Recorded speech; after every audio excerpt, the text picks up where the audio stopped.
in Pakistan to host this extraordinary session.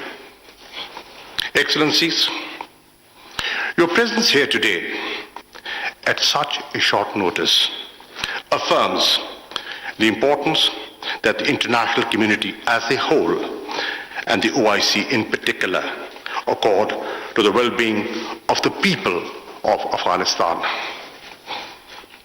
For the people of Afghanistan, the significance of this gathering goes beyond mere symbolism. It is a matter of survival for them. As we speak, over half the Afghan population, 22.8 million people, a number larger than entire populations of over 2/3 of the UN member states, face food shortages. Millions of Afghan children are at risk of dying from malnutrition. This situation has been brought about to this pass by a multiplicity of factors.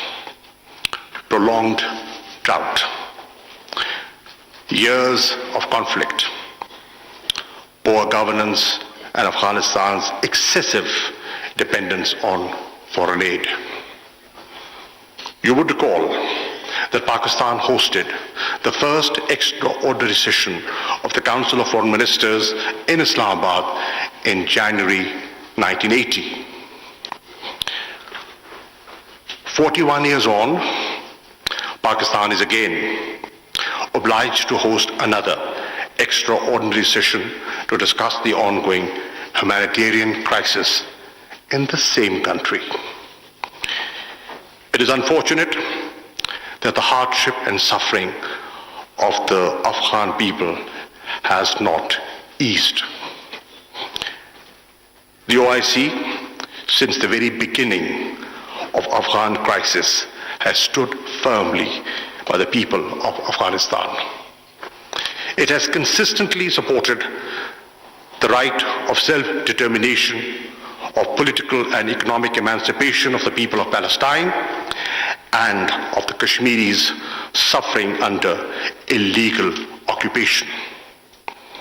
History is our witness that this organization, even amidst major global political turbulences and crisis, has not only consistently supported the rights of the people, but also called upon the rest of the international community to act and think beyond their domestic and internal political and economic compulsions.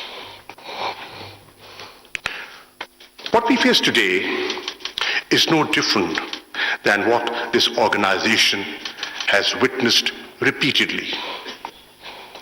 The developments in August 2021 may have altered the political landscape in Afghanistan, but they have not made the compelling needs of the Afghan people any less pressing or urgent. The World Food Programme has warned that Afghanistan could become the largest humanitarian crisis in the world. The UN Emergency Relief Coordinator, who we have the pleasure of having with us today, characterized Afghanistan as being in free fall. These are dire warnings by those with the most intimate and direct knowledge of the grave situation on the ground in Afghanistan. This is a moment to extend a collective helping hand. It is not the time to withhold support. Pakistan concurs with the UN Secretary General that humanitarian support must be provided without conditions. I am confident that I speak for the OIC membership today in reaffirming that this gathering is about the people of Afghanistan And the only message it wishes to send is one of our unity of purpose and resolve. On its part, Pakistan has demonstrated that its approach towards Afghanistan is guided by the urgent humanitarian concerns. Notwithstanding our state of relations with India, as a special gesture of goodwill towards the Afghan people, Pakistan has decided to allow transportation of 50,000 metric tons of wheat and life-saving medicines from India to Afghanistan through the land route. This organization and the Islamic Ummah as a whole has come forward to offer its hand of partnership to the United Nations, international financial institutions, and major donors to bring to bear collective expertise in pushing against the unfolding humanitarian crisis in Afghanistan. Let me also express my gratitude to the United Nations, IFIs, regional organizations, and other members of the international community for responding positively to Pakistan's call again in such short notice, to sit with us here in Islamabad and look for ways to alleviate the human suffering in Afghanistan. Ladies and gentlemen, as an immediate neighbor, Pakistan is a witness to and is maximally impacted by the growing humanitarian travails of Afghanistan. We cannot ignore this reality. As the situation stands, we cannot rule out the danger of complete economic meltdown in Afghanistan. The Afghan economy is likely to witness a contraction of 30% within a year unless the tide is stemmed. Cash is needed to revive the economy, to pay salaries, restore small businesses, and reboot the banking system. There is no money available to pay for energy, food, medicines, and other essential supplies. The consequences of a major humanitarian crisis and economic collapse in Afghanistan will be horrendous. Massive human suffering, mass exodus of Afghan refugees, radicalization, terrorism, and instability, with grave consequences for regional and international peace and security. We must not allow this to happen. Ladies and gentlemen, for its part, Pakistan is doing all it can to help our Afghan brethren. We have committed $30 million in assistance to Afghanistan, humanitarian assistance of around 1,700 metric tons of relief goods has already been provided. Our efforts are inspired by an abiding vision of solidarity and goodwill for Afghans. No other country stands to gain more from peace in Afghanistan than Pakistan. A peaceful, stable, prosperous Afghanistan will offer a rich peace dividend for Afghanistan, Pakistan, and the entire region. Excellencies, this extraordinary session must usher in visible change and signal to the people of Afghanistan that we are united in helping them stabilize their economy and country. OIC can act as a catalyst and a conduit in this regard. I propose a 6-point framework for the OIC to lead. First, we could create a vehicle within the OIC to channel immediate and sustained humanitarian and financial support to the Afghan people, including from pledges by the OIC member states and other donors. Second, we should agree to increase investment in the people of Afghanistan bilaterally or through the OIC in areas such as education, health, technical and vocational skills to the Afghan youth. Third, a group of experts comprising the OIC, the United Nations and the IFIs be established to consider ways and means to facilitate Afghanistan's access to legitimate banking services and to ease the serious liquidity challenge of the Afghan people. Fourth, we should focus on enhancing food security of the Afghan people. The Islamic Organization for Food Security can and must lead this effort. Fifth, invest in building capacity of Afghan institutions in countering terrorism and combating illicit trade in narcotics. Finally, engage with Afghan authorities to help meet the expectations of the international community, in particular regarding political and social inclusivity, respect for human rights, especially the rights of women and girls, and combating terrorism. Excellencies, an unprecedented opportunity to consolidate peace beacons. We must not repeat the mistakes of the past. Today, we have before us a historic chance to turn the tide. The great poet, philosopher of the East, Allama Muhammad Iqbal, characterized Afghanistan as a pivot for peace, stability and prosperity for the entire region. This extraordinary session offers us the platform to recommit ourselves to the vision of restoring Afghanistan as the beating heart of Asia.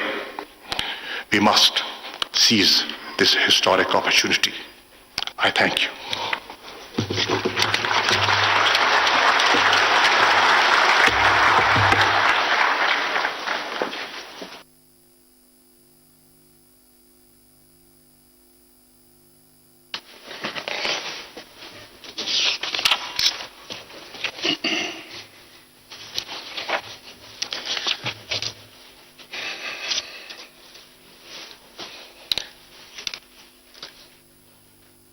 Now, I have the honor to invite His Royal Highness Prince Faisal bin Farhan Al Saud, the Foreign Minister of the Kingdom of Saudi Arabia, the Chair of the Islamic Summit, for his statement.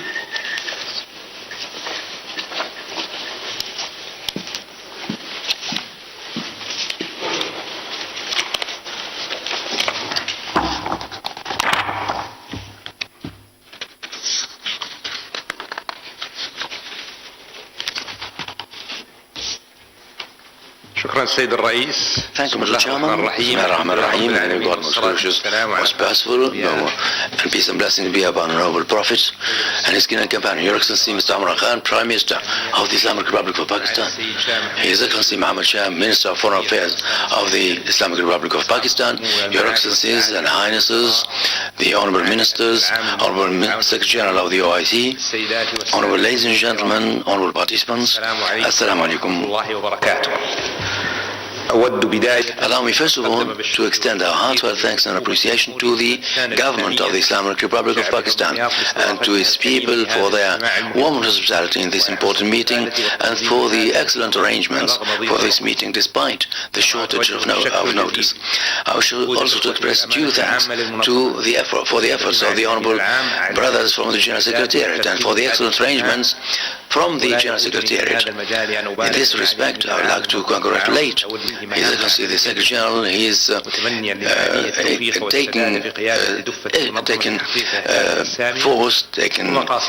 his office at the head of the Honorable the General Secretariat. Your Excellencies, the Kingdom of Saudi Arabia, based on its full commitment to joint action and as chair of the 4th Islamic Summit conference has called for this 17th session, or extraordinary session, in response to the hardships faced by the Afghani people, particularly with the approach of the winter season and the sufferings met by the children and old people that need urgent support and help, particularly with bearing in mind the economic difficulties that have caused not only a humanitarian crisis but can lead to further instability and impact both regional and international peace. Your Excellencies, we are committed to convene today under the umbrella of the OIC this long-time organization based on principled goals and objectives of the noble Islamic faith that involve peace, security, and extending help to the needy, middle-of-the-road action and rejection all kinds of manifestations of terrorism. Our joint action under the umbrella of the OIC, this OIC that represents 2/3 of the world community, represents action that is based on coordination for the benefit of peace and security and the peace of the world. Our meeting expresses our solidarity with the Afghani people and sends a message to the international community of the importance for immediate action to put an end to the degraded situation in Afghanistan. Your Excellencies and Highnesses, Mr. Chairman, the sufferings of the Afghani people have lasted for too long. And the Afghani people have faced instability and lack of peace. And we witness the action of the Afghani people to put an end to this tragedy. And this calls for communal action between all parties and rejection of all forms and manifestations of segregation and terrorism and extremism, bearing in mind the need to respect human rights and the rights of women as assured by the Islamic Sharia. The unity of the Islamic Afghani people is the proper way towards security and rejecting outside intervention. The Kingdom of Saudi Arabia aims to help towards the proper findings and outcomes of this meeting to extend urgent assistance to the Afghani people under the leadership of the organization and the help of the various international bodies and organizations, including the Islamic Solidarity Fund and the ISESCO and the initiative of food supplies assistance for the Afghani people and the various international financial institutions and international community to reach out to the Afghani people and alleviate their sufferings. Let our organization play a major role in this respect. The Kingdom urges the member states of the OIC and the members of the other international organizations to partake in extending the necessary humanitarian support to the Afghani people and to prevent the degradation of the economic situation in Afghanistan. The Kingdom has extended over the past decades support to various humanitarian works for the benefit of the Afghani people.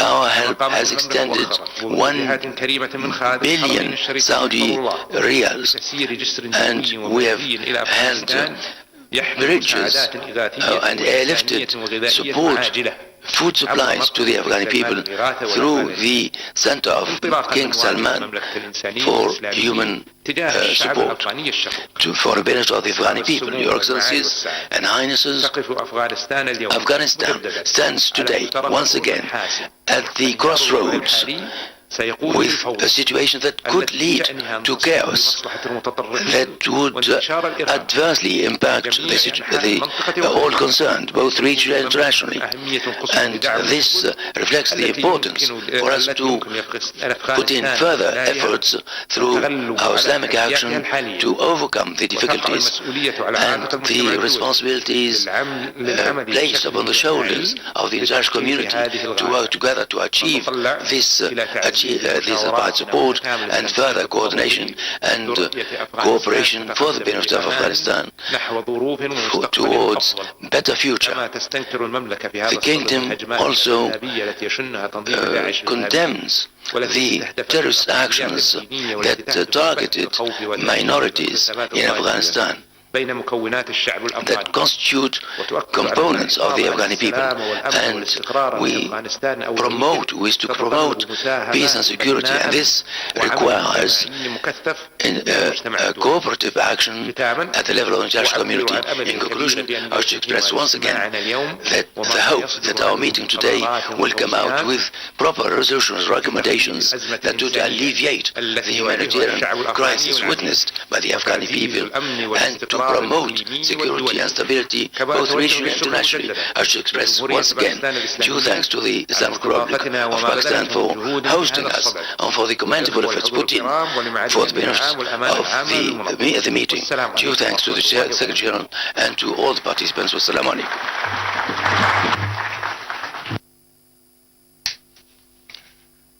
Thank you, my brother, for this very important statement of yours.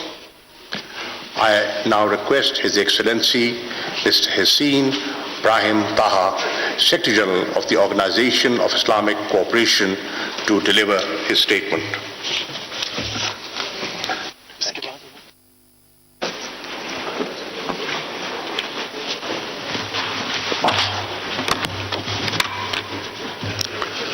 Assalamu alaikum wa rahmatullahi wa barakatuh.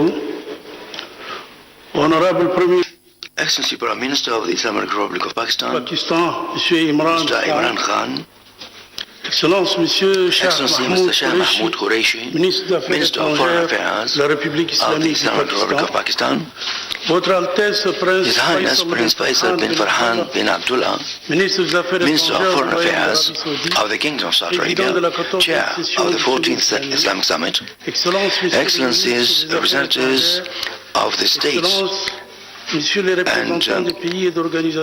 international organizations, distinguished audience. Assalamu alaikum.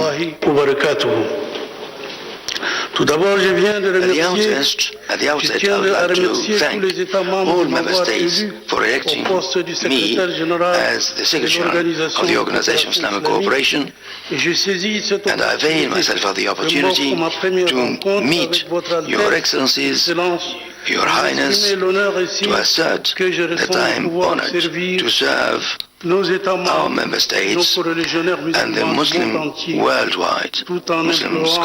community worldwide. I pray to Allah Almighty to help me undertake this responsibility, and I am sure that Your Excellencies will always support and guide my endeavors through your counsel and support in this regard.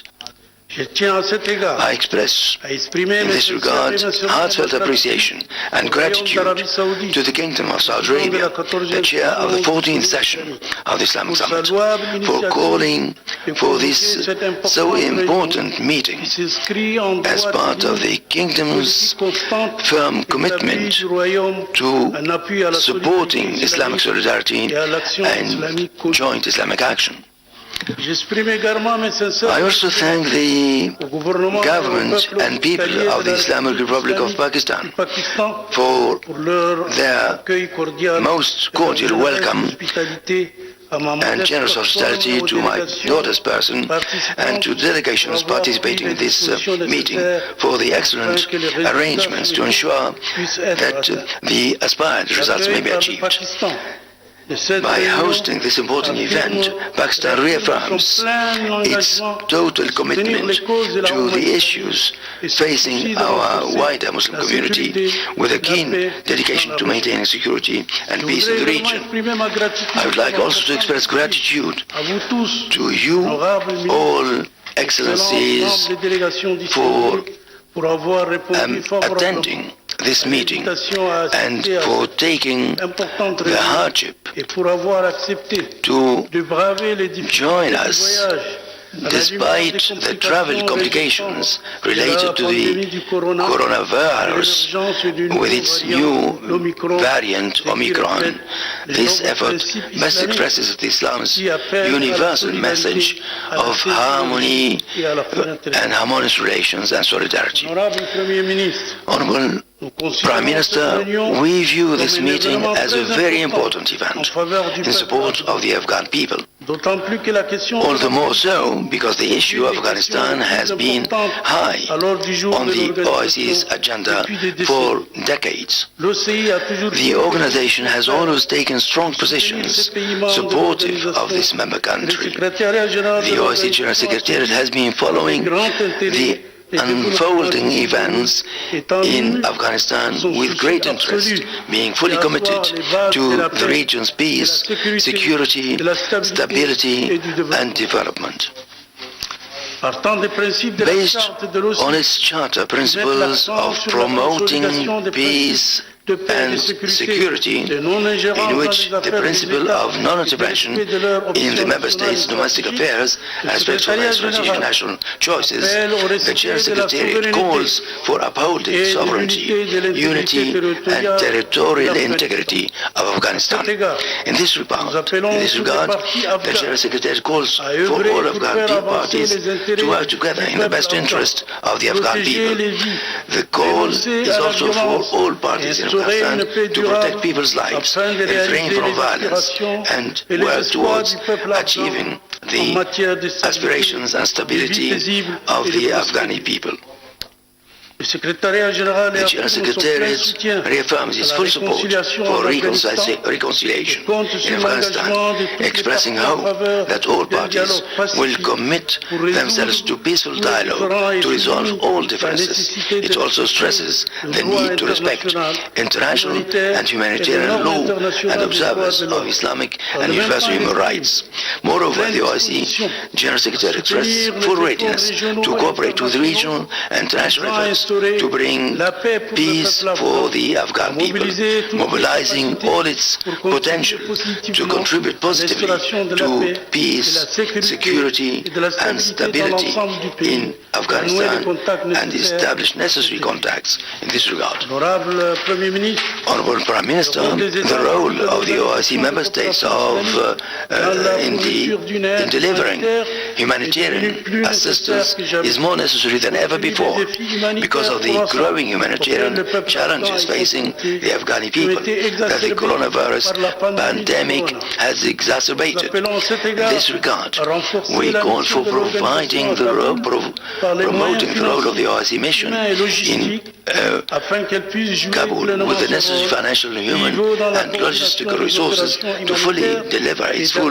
responsibility in supporting development in Afghanistan. We also call on the member states and all OIC institutions to deliver humanitarian assistance through the OIC mission in Kabul, in keeping with the recommendations of the final communique of the open-ended extraordinary meeting of the level of permanent representatives to discuss the situation in Afghanistan held at the OIC headquarters in Jeddah in 2021. In this regard, we commend the humanitarian assistance provided by some member states to the Afghan people, including the airlift launched by the Kingdom of Saudi Arabia simultaneously with the beginning of this conference. In this regard, we also call on all parties concerned in Afghanistan to cooperate fully with the OIC's mission in Kabul to create favorable conditions for civilians' safety and security and enabling humanitarian institutions to provide relief to affected populations in Afghanistan. Honorable Prime Minister, Honorable Prime Minister, Excellencies, the Ministers of Foreign Affairs, the international community is called upon now more than ever to ensure Afghanistan is never again used as a platform or haven for terrorist organizations, and that there is no foothold for terrorist groups in the country. For the international community to achieve this, it is called upon to find sustainable political solutions to the situation of Afghanistan, to help bring the country back into the international mainstream and benefit from the global economic and financial systems. Honorable Prime Minister, Honorable Foreign Ministers, in conclusion, I would like to reaffirm the full support of the OIC's General Secretariat for regional and international efforts to bring stability to Afghanistan. The OIC is ready to carry out a follow-up on the implementation of the outcome of this extraordinary meeting and to play its role in supporting humanitarian action in Afghanistan in coordination with the relevant OIC institutions and with relief agencies across the Muslim world, United Nations, and other agencies. I wish this meeting full success in its deliberations. Wassalamu alaikum.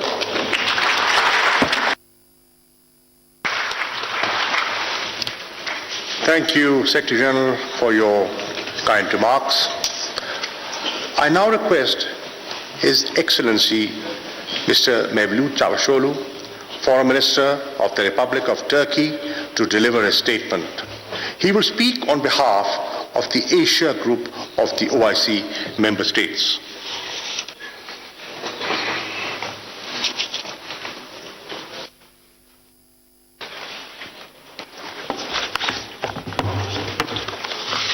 Bismillahirrahmanirrahim.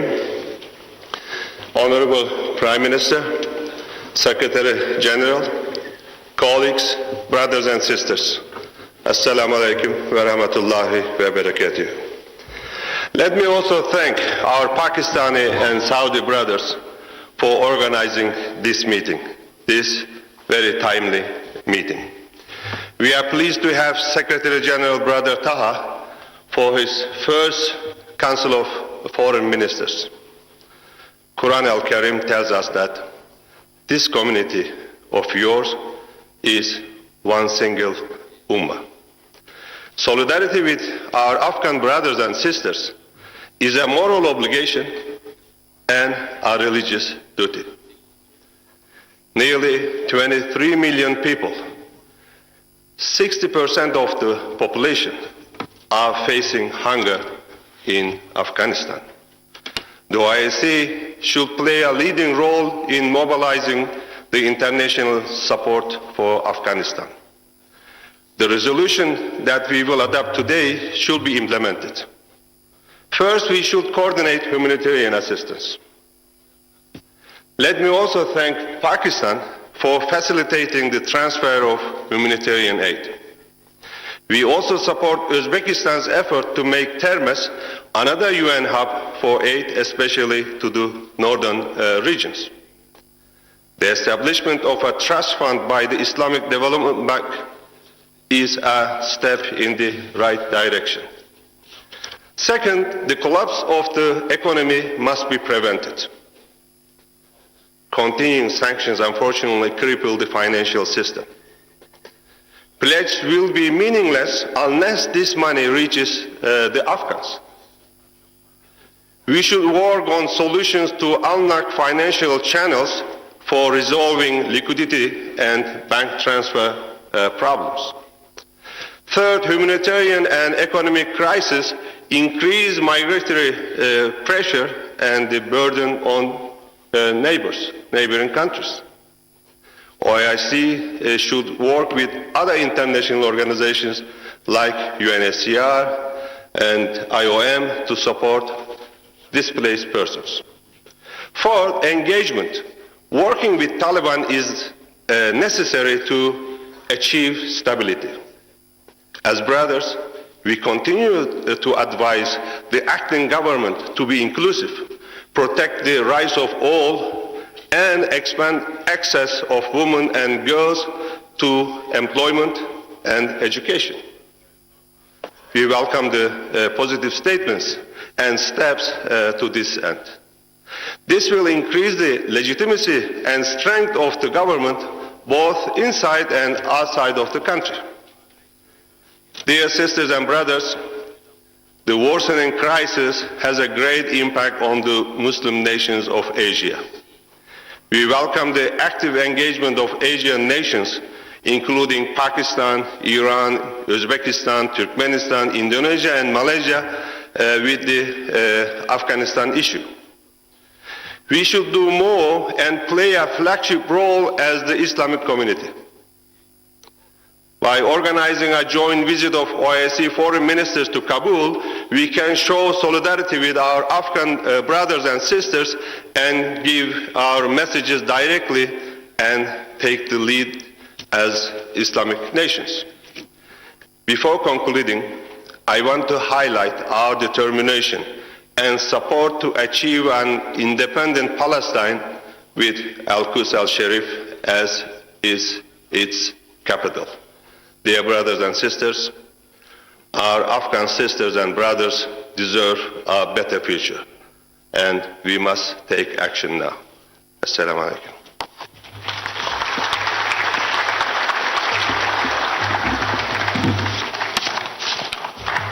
Thank you, Brother Bevlut, for your insightful remarks.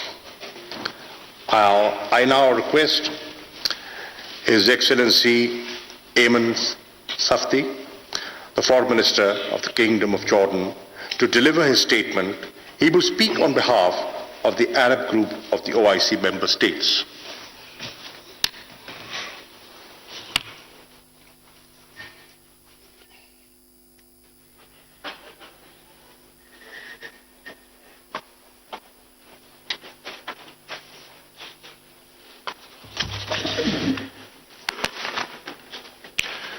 بسم الله الرحمن الرحيم والصلاة والسلام على سيدنا محمد النبي العربي الهاشمي الأمين.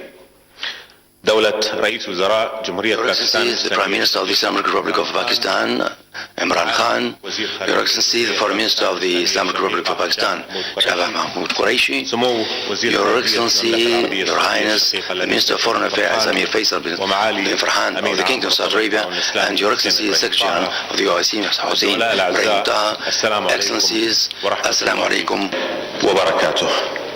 Allow me first to extend my heartfelt thanks to our brothers and sisters from the Islamic Republic of Pakistan for the excellent arrangements for this meeting and for the warm welcome and hospitality extended to us at such a short notice. Due thanks are also extended to our brothers from the Kingdom of Saudi Arabia for the initiative of calling for this meeting of particular importance.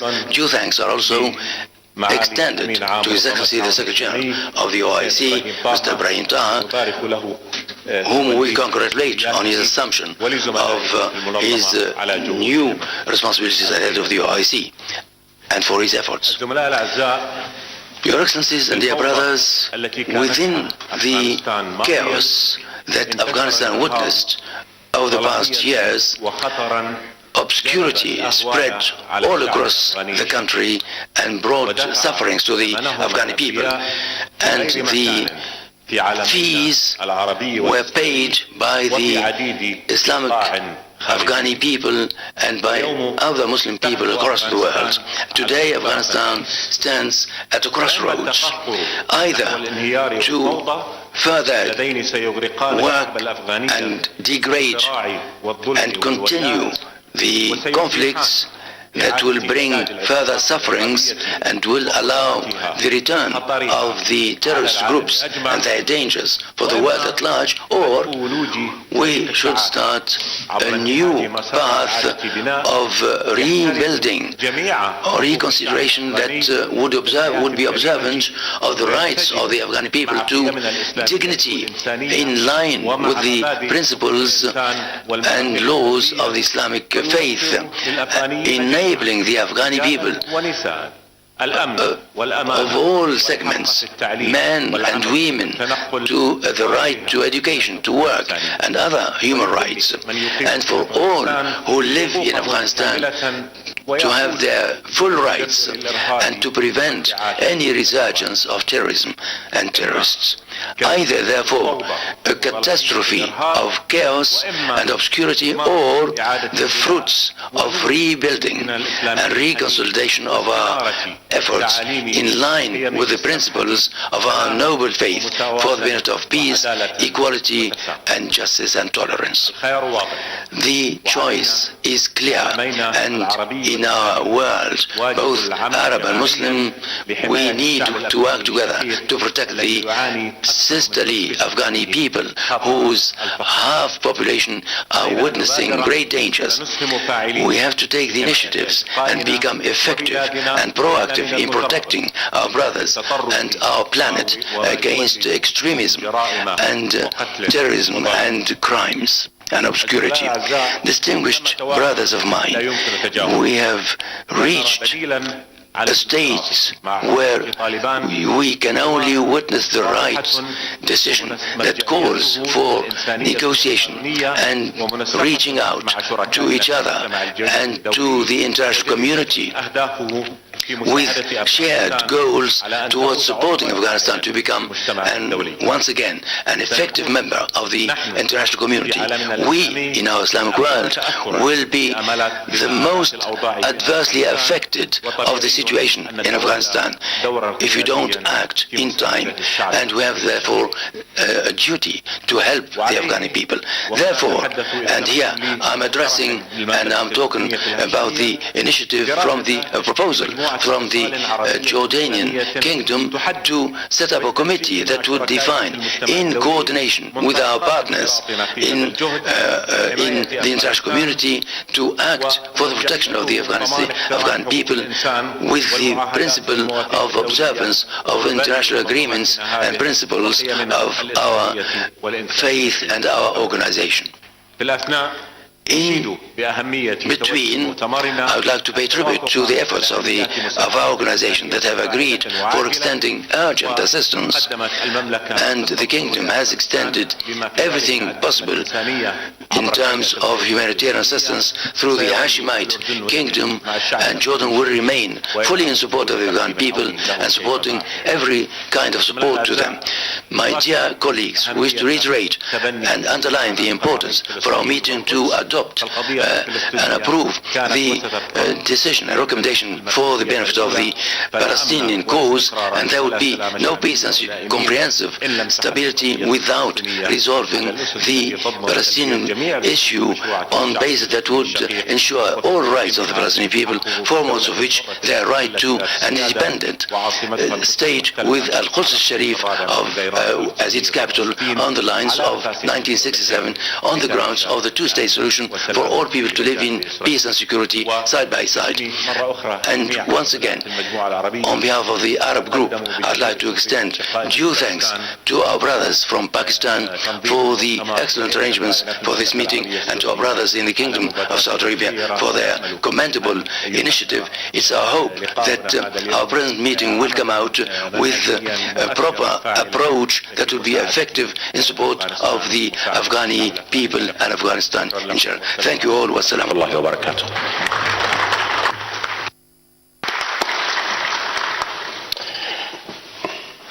Thank you, Excellency, for your statement.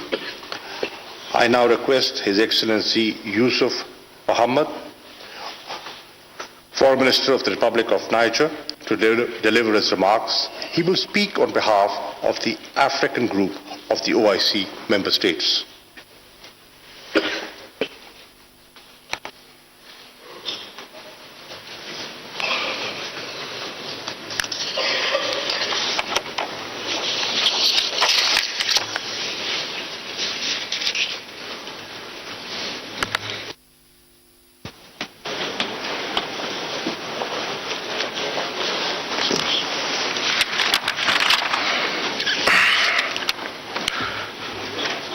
Bismillah ar-Rahman ar-Rahim. Son Excellence, Monsieur le Premier ministre de la République islamique du Pakistan, Altesse royale, Excellences, Mesdames et Messieurs les ministres, Monsieur le Secrétaire général de l'Organisation de la coopération islamique, Mesdames, Messieurs, Assalamu alaikum. Je voudrais tout d'abord remercier au nom du groupe africain les plus hautes autorités de la République sœur du Pakistan. I would like to congratulate and commend the government and people of Pakistan for hosting this extraordinary session despite the adverse effects of COVID-19. And I would like also to thank them for the hospitality accorded to us since we arrived in this beautiful capital city. Allow me, dear Excellencies, to express our heartfelt thanks and appreciation to the custodian of the two holy mosques, King Salman bin Abdulaziz Al Saud, for calling for the convening of this important meeting at this important historical juncture, and for his continuous support for our organization. We commend the good initiative taken by the Kingdom of Saudi Arabia for organizing this important meeting on the situation in Afghanistan. I would like also to thank all goodwill and all member states who are here and who have been working to solve the situation in Afghanistan through deliberations and consultations, bilateral and multilateral. We avail ourselves of this opportunity to express our heartfelt thanks and appreciation to the newly appointed OIC Secretary General. Ladies and gentlemen, our extraordinary session of the CFM addresses the existing situation in Afghanistan, and we have been following with concern the situation unfolding over the recent months. And the situation has led to many multi-faceted crises at various levels: economic, security, and humanitarian. And we have also noted through the reports of some international organizations such as the UN, as well as the World Food Programme, that more than 20 million will face food crisis by the end of this year, and notably about 4 million children and women who cannot have the required resilience to withstand the acute severity of the winter season which is approaching.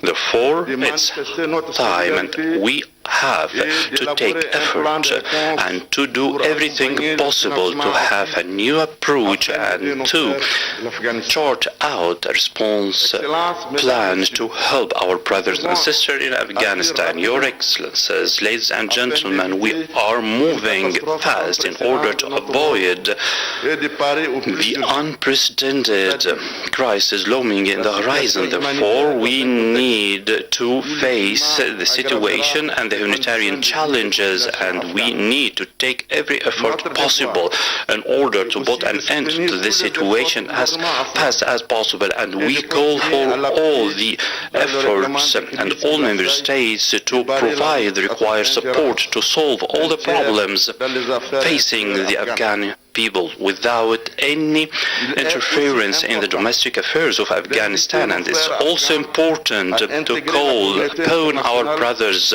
in Afghanistan to involve the international community in order to undertake their international commitments, and they also have to respect the rights of all segments of Afghani people according to the Islamic principles and tenets. Your Excellencies, ladies and gentlemen, by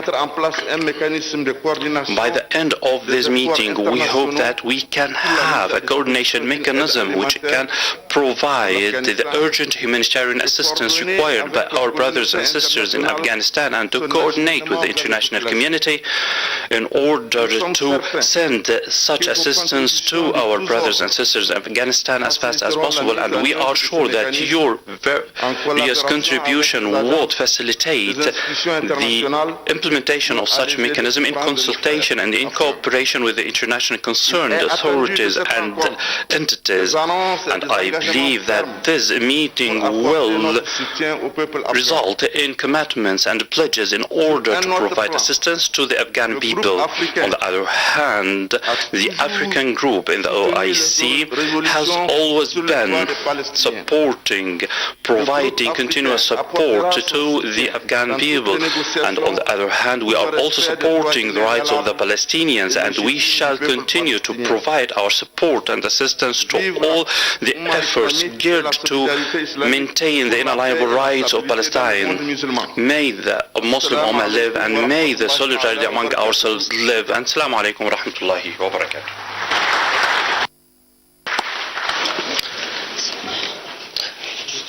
Thank you, Excellency, for your statement. I will now request Dr. Muhammad Suleiman Al-Jasir, Chairman of the Islamic Development Bank Group, to come to the rostrum and deliver his statement.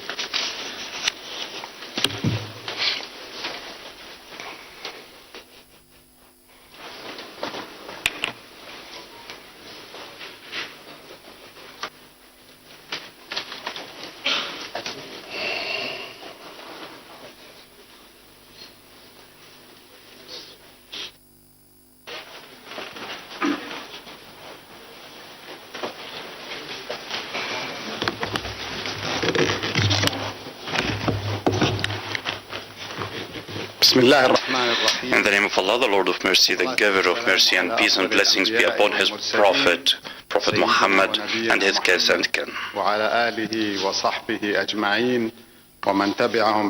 the followers until the day of resurrection.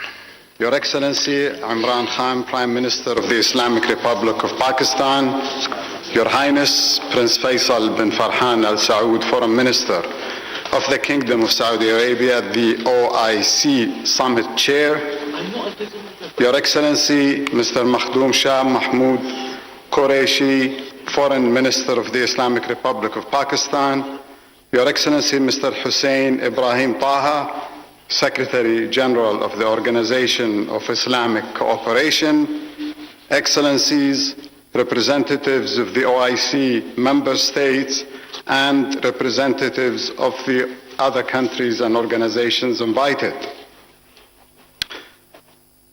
Assalamu alaikum wa rahmatullahi wa barakatuh. I greatly appreciate the opportunity to be present at this critical and historic meeting. We gather here today to reaffirm our commitment and solidarity to our brothers and sisters in Afghanistan.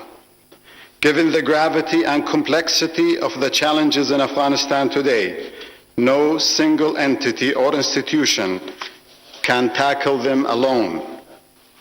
The international community needs to collectively provide a holistic, practical, sustainable, and comprehensive solution, learning from the lessons of the past and leveraging the strengths of all stakeholders to address these daunting challenges. The immediate priority should be to urgently provide the core necessities, including food, shelter, clean water, child nutrition, healthcare services, education, and cash transfers, while taking appropriate mitigation measures to minimize potential leakages. Nevertheless, humanitarian response alone is not sufficient. There is a need for medium to long-term engagement to promote self-reliance and development beyond immediate humanitarian relief through reconstruction activities. Immediate humanitarian relief is essential to build foundation for stable economic recovery and development. Distinguished delegates, ladies and gentlemen, around 76% of Afghanistan's population lives in rural areas and is involved in farming and agriculture. Consequently, the development of agriculture will be instrumental in addressing poverty reduction and promoting food security. In this regard, international and regional organizations may help promote food security by introducing climate-resilient crops and enhancing agricultural productivity.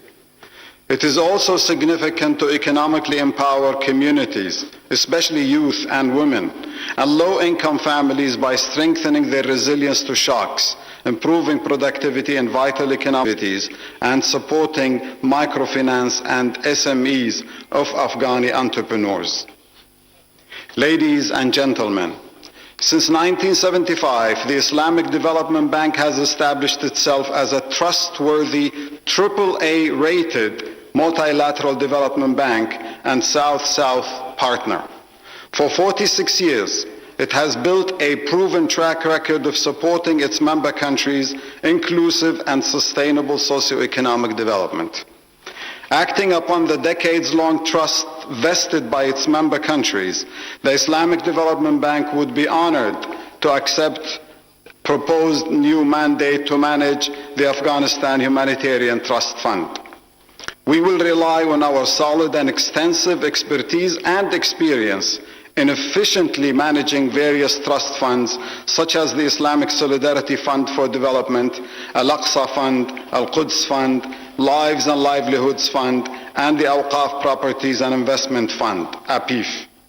We also had experience in managing the Aceh program in Indonesia, cyclone effect management in Bangladesh, endowment fund for children education with UNICEF and King Salman Humanitarian and Relief Center, and smart education initiative with Global Partnership for Education and the Arab Coordinating Group, in addition to working in many fragile and post-conflict contexts. Our work is valued by our trusted development partners such as the World Bank, Asian Development Bank, UN aid agencies, the Melinda and Bill Gates Foundation, the Saudi Fund for Development, Qatar Foundation, Abu Dhabi Fund for Development, and the UK's Foreign and Commonwealth Development Office, to name a few. The IDB, the Islamic Development Bank, may also provide the necessary platform for neighboring and regional countries to play a positive role in capacity development and technical assistance for institutional building by leveraging our unique reverse linkage mechanism for South-South cooperation. That could include also what was suggested by Mr. Qureshi for a group of experts from OIC, United Nations, and IFIs to address the issues of financial connectivity of Afghanistan. The Islamic Development Bank may also provide the necessary, leveraging its vast experience with the fragile states and exemplary credentials to manage such funds. The Islamic Development Bank is well positioned to act as the trustee and administrator of the proposed Afghanistan Humanitarian Trust Fund. We look for generous support from all countries, international, regional, and bilateral organizations, private sector, philanthropists, to announce their pledges to this fund.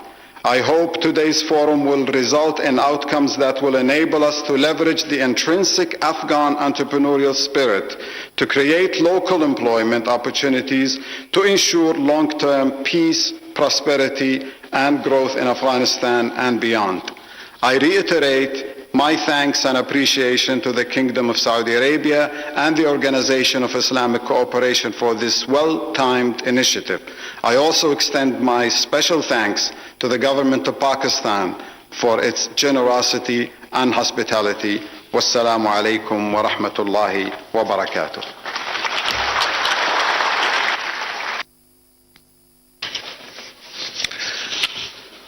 I thank Chairman Dr. Muhammad Sulaiman Al-Jasir for his remarks and contributions to our discussions.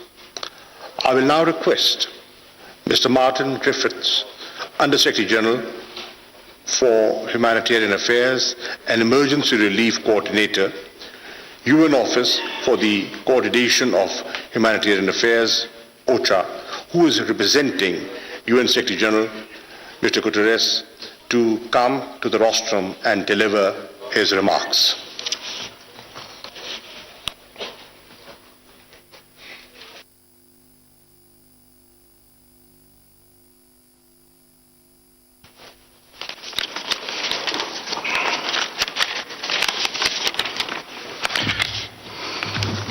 Thank you very much indeed.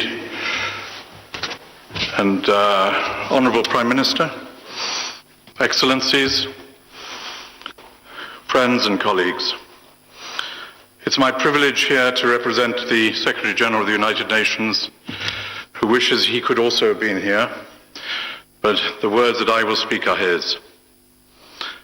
As the Honourable Minister of Pakistan has already said, I have spoken elsewhere of the fact that Afghanistan's economy is now in free fall, and that if we don't act decisively and with compassion, I fear that this fall will pull down the entire population with it. 23 million people are already facing hunger. Health facilities are overflowing with malnourished children. Some 70% of teachers are not getting paid, and millions of children, Afghanistan's future, are out of school. The value of the Afghani currency is plummeting. Trade is damaged by the lack of confidence in the financial sector, as we have heard, and the space for borrowing and investment has constricted dramatically.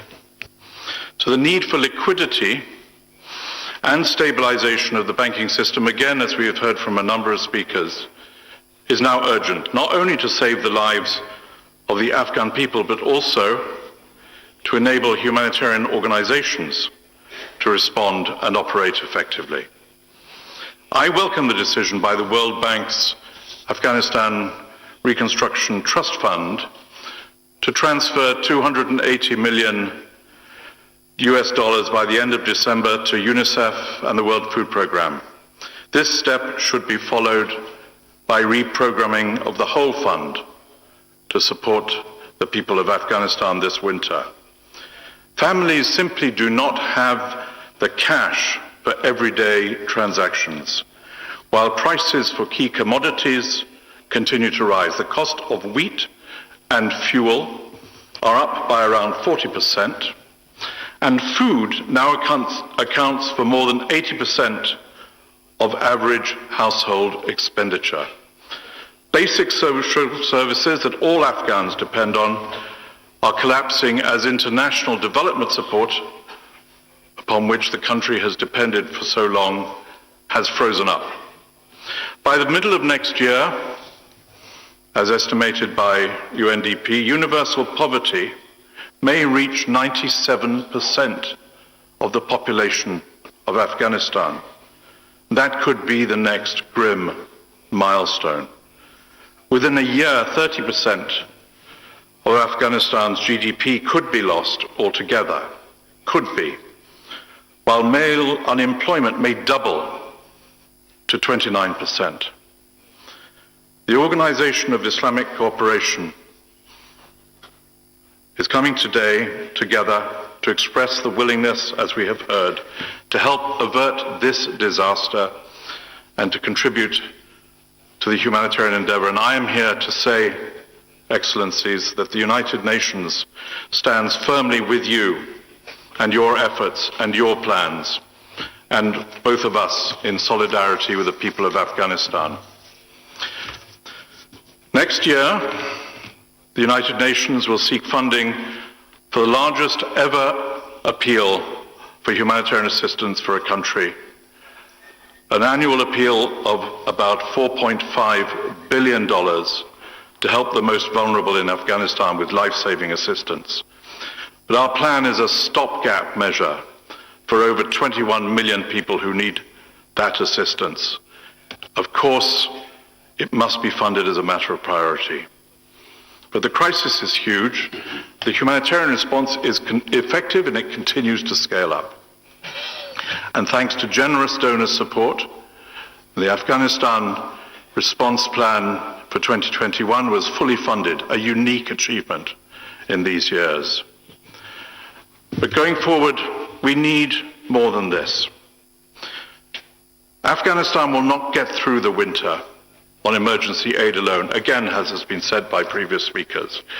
We also need flexible donor funding that can be used to ensure salaries for public sector workers and support to basic services such as health, education, electricity, livelihoods, to allow the people of Afghanistan some chance to get through this winter and some encouragement to remain home with their families.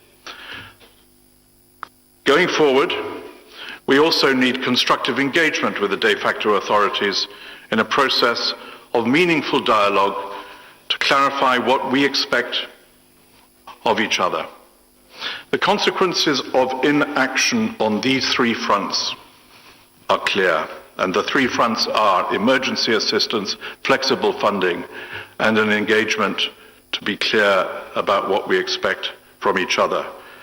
And if we do not act fast on these three fronts, we know that we risk the collapse of this great country, and people will run out of hope, and the region, and indeed the world, will see destabilization increase with all the consequences that we have seen so clearly in history. Honourable Prime Minister, we're gathered here today at a moment of exceptional gravity for the people of Afghanistan. We have the advantage of being forewarned of the fate that awaits them if we do not act. We have the responsibility, because we are forewarned, knowing that if we do not act with urgency and with a collective will, there will be a terrible reckoning. We have that chance, we have that opportunity, given to us also by those who convened this important international meeting. We cannot fail to do what is right and what we know is possible. Thank you.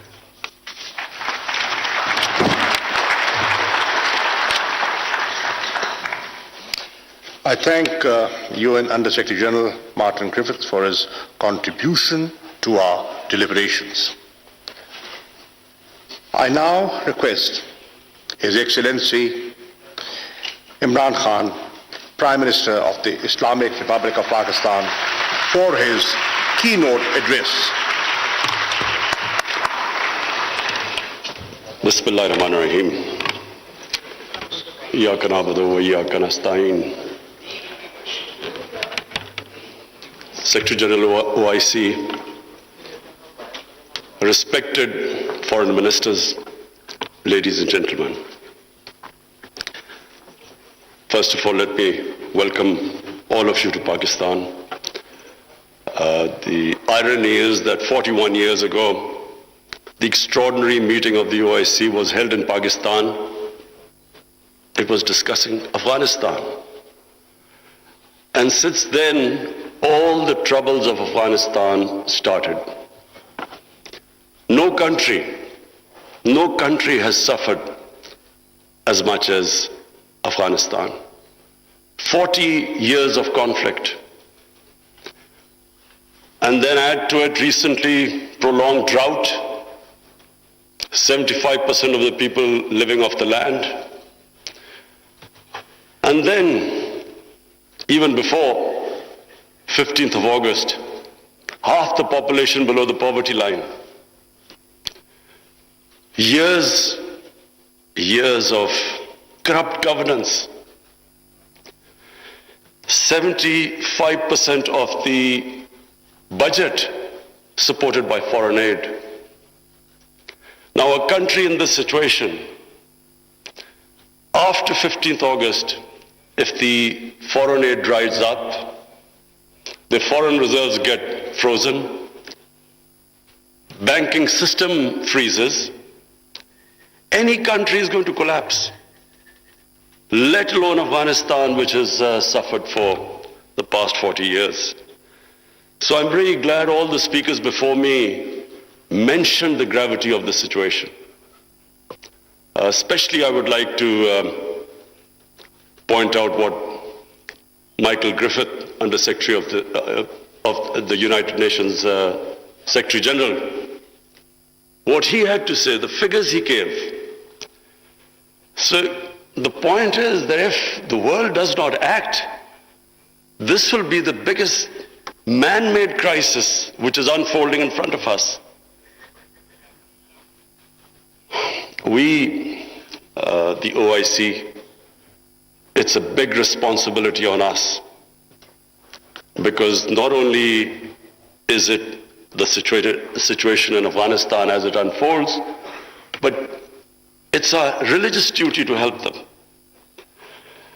And I must say that we have to, and I speak to the United States specifically, they must de-link the Taliban government from the 40 million Afghan citizens. Even if they have they've been in conflict with Taliban for 20 years. But this is a question of the people of Afghanistan. 40 million human beings. And that's why it is very important that action is taken immediately. Already we are late. The Afghan winter, everyone knows, is extremely severe. And these preconditions the Taliban have to, unless they have an inclusive government, human rights, women's rights, do not allow terrorism from their soil. Unless these preconditions are met, the humanitarian aid will not flow, and their foreign reserves won't be, they won't be allowed to have them, or the banking system won't be allowed to function. This is very important. That first of all, the one time I met the Taliban foreign minister, he categorically said that they wanted to comply with these three conditions. Now the point is, we must understand that when we talk about human rights, every society is different. Every society's idea of human rights and women's rights are different. I just give you an example of the Pakhtunkhwa province, which borders Afghanistan. Because the culture is similar, because Taliban is basically predominantly a Pashtun movement, and there are more Pashtuns on our side of the border. Now, the city culture is completely different with the rural culture. Culture in Kabul was always different to rural areas. Just like in Peshawar, it is completely different, the culture, to the districts adjoining the Afghanistan border. So I give you an example. We give stipends to the child's parents to put the girls into school. But in our tribal districts, or the district adjoining Afghanistan, if we are not sensitive to the cultural norms of those people, even with stipends, they won't send the girls to school. But if we are sensitive to their cultural norms, without stipends, they're willing to send the girls to school. So this sensitivity, I'm afraid, when we are talking about human rights and women's rights, we have to be sensitive about this. But my big worry is that unless action is taken immediately, and I mean immediately, because we've been saying this for now 2-3 months, unless action is taken immediately, Afghanistan is heading for chaos. Any government, when it can't pay its salaries of its public servants, hospital, doctors, nurses, any government is going to collapse. But chaos suits no one. It certainly does not suit the United States. Because what if there's chaos there, and chaos means the inability, if the Afghan government does not have the ability to fight terrorism, and we know ISIL is now a threat. It has been a threat. We have had attacks from Afghan border, from ISIL into Pakistan. So the only way you can control and ISIL is capable of international terrorism. And the only reason you can deal with it is if there's a stable Afghan government. And same with Pakistan. Our worry is, and remember, Pakistan lost 80,000 people. We were the biggest collateral damage of the Afghan war. Our economy was shattered. Over $100 billion lost to the economy. 3.5 million people internally displaced. Well, the last thing we want is a chaos in Afghanistan, more refugees. We already have over 3 billion Afghan refugees. To date, we have 234,000 Afghans who've overstayed their visa because their situation in Afghanistan means they can't go back. And remember, this is a country like most developing countries who are suffering from the fallout of the coronavirus. COVID-19, we're all suffering from the impact it has had on world economies. So we are in no position to deal with this, another influx of refugees and terrorism. So my request to the international community, to the United States specifically, I know the Europeans are extremely sensitive. They understand the situation. There's a refugee problem not just in Europe, all over the world. So everyone knows that this chaos will lead not just countries like Pakistan and Iran. Other countries will also eventually have refugee problems. But in much richer countries, you have 2,000-3,000 refugees and there's an issue. The far-right parties raise this issue about refugees. But we poor countries, who are struggling, whose economy is just about getting on their feet, how do we cope with hundreds and thousands of refugees? So it is in no one's interest that there's chaos in Afghanistan. And that's why I was very impressed by the Islamic Development Bank's suggestions of immediate, medium and long-term ways of helping the people of Afghanistan, or making the economy sustainable. I would look forward to the foreign ministers that you will come up with a roadmap by the end of this evening. And that roadmap not only should be pushed by the OIC, by the United Nations, by the European Union, and by, of course, the United States. Because, as I repeat, chaos in Afghanistan suits no one. And finally, because I have this platform of the OIC foreign ministers, I would just raise two more points. One is Palestine and Kashmir. The people of Palestine and Kashmir look to us. They want to see a unified response from us about their human rights, about their democratic rights, rights which United Nations Security Council resolutions have given them, and unfortunately not implemented. We should, on every forum, raise our voices and a unified stance. And lastly, I want to talk about Islamophobia. Unfortunately, the refugee crisis in Western countries has exacerbated Islamophobia.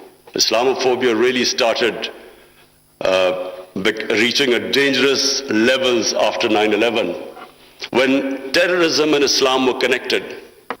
When word terms like radical Islam came, they connected somehow. Islam was responsible for terrorism and radicalization. So this connection has made life difficult for people living in Western countries, Muslims living in Western countries. The man in the street in the West cannot distinguish between what is a moderate Muslim and what is a radical Muslim. So you have stuff like in New Zealand, a man walks into a mosque and shoots 50 people.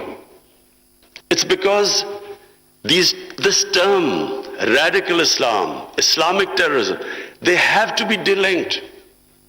And secondly, the reason for Islamophobia is people in the West do not understand when our Prophet Muhammad sallallahu alaihi wasallam is mocked or ridiculed or insulted. They can't understand the reaction amongst the Muslims, because their attitude to religion is different to ours. So it's very important for the OIC to play its part in explaining to the Western world on forums like European Union, United Nations, their think tanks, making them understand, rather than this gap growing between Muslims and non-Muslims because of inability to understand Islam. It is our responsibility in the OIC that we make them understand. We have in Pakistan formed an authority, it's called Rahmatul Alameen Authority. The purpose is to have top Pakistani scholars in this authority who coordinate with Muslim scholars all over the world. And one of the objectives of this Rahmatul Alameen Authority is that there should be a considered intellectual response when things like a cartoon appears insulting our Holy Prophet, peace be upon him. There should be a proper response from scholars to make them understand why Muslims react, that the love and reverence we have for our Holy Prophet, peace be upon him, because they don't understand this. And secondly, to make them understand that our Holy Prophet was called Rahmatul Alameen. He was to bring mercy for mankind. He was not called Rahmatul Muslimeen. He was not just for Muslims. Just like our God, Allah, is God of all human beings. So, our Prophet united human beings. His whole message was of love. But this is not, the people in the West do not understand this. There is so much propaganda against Islam. And unfortunately, we do not have a coherent and an intellectual, scholarly response to this. So one objective of this authority is to, in coordination with all the Muslim scholars, we will respond, and we would like the OIC Secretary General also to know about this response. We will consult you. And whenever anything happens, there should be a proper response to that. But secondly, it's also for my own country, because we feel that we can raise the morality and the ethics of our society by making people understand the seerat of the Prophet, his teachings, to raise the ethical standards in our country. And at the same time, unite our people. Because unfortunately, religion is used by elements in our society to divide people, spread hatred. The whole idea is to unite human beings under the teachings of our Prophet. So finally, I again welcome all of you. I hope we have a very productive session this afternoon, and then we come up with a very coherent a strategy, which I said immediate, medium term and long term, how to get Afghanistan out of this crisis. Thank you.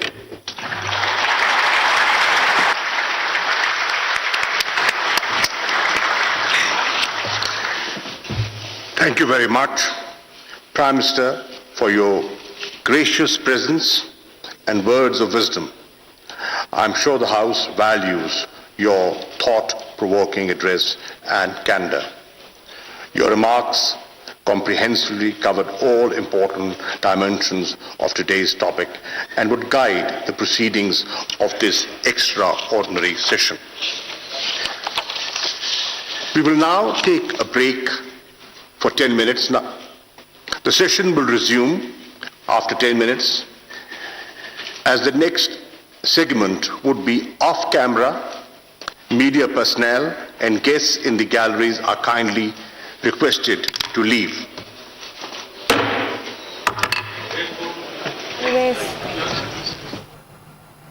Pakistan की मेज़बानी में इस्लामी ताउन तंजीम OIC की वज़ीर ख़ारजा council का 17वां गैर मामूली इजलास इस्लामाबाद के पार्लियामेंट हाउस में अब से कुछ देर पहले तक जारी था। इस